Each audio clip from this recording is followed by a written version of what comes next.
You didn't expect this one, did you? Listen, I like to dabble in some high-class movies from time to time.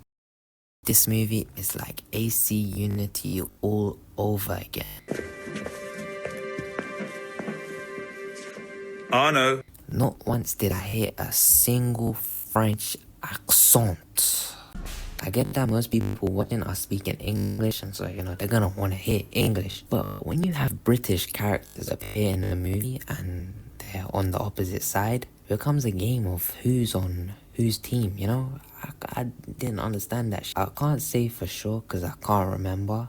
But I think Austrian characters also shared the British accent and language, which, added more to my confusion. General, we are discovered.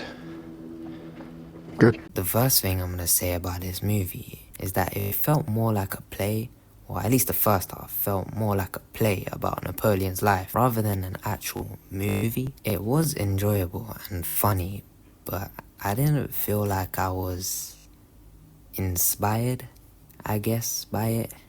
To be honest though, I'm gonna admit it, I didn't really know much about Napoleon apart from his military adventures.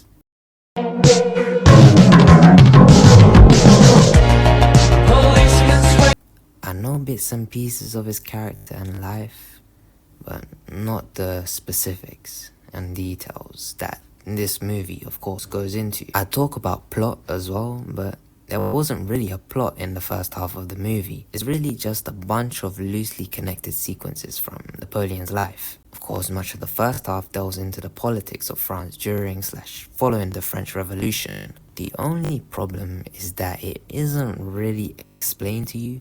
Most of the people there, I ain't got a clue about. They kind of help you out with it and give you a subtitle of their name.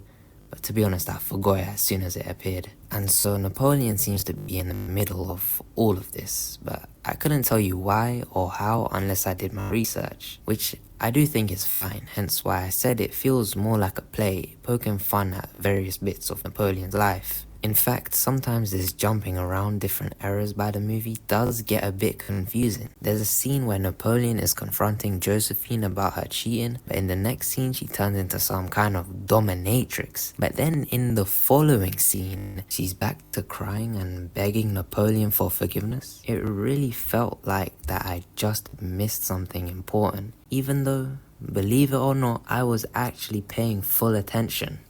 It isn't until you get to the second half where things become a bit more coherent as Napoleon becomes emperor, and as such, we see a bunch of his big battles. And I have to say, these set pieces are outstanding! I couldn't tell you about historical accuracy, and actually that is something we need to talk about as well.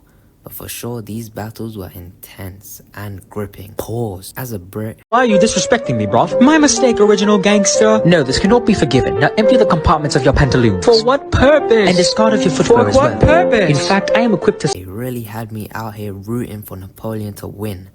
But of course, history tells the true story.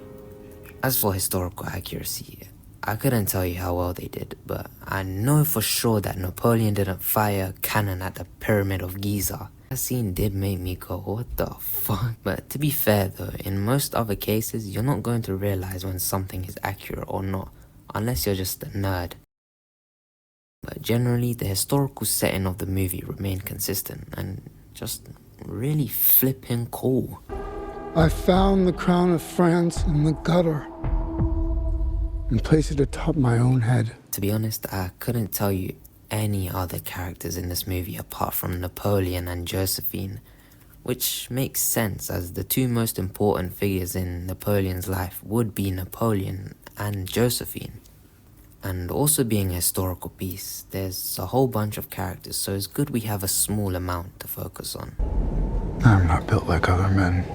What a portrayal by Joaquin. Oh god, I need to figure out how to pronounce that name. Joaquin Phoenix. Now, I always thought that Napoleon was a fat little man, so Joaquin would be too lean to play him. But, I'm just kind of stupid, to be honest. I forgot about makeup and all that stuff. I wasn't really sure whether the movie wanted me to think Napoleon was pathetic or impressive. They kind of just blend together. which isn't really a critique as it is realistic. But in some cases, moments that I think are meant to be serious are played for laughs instead. Why are you staring at me?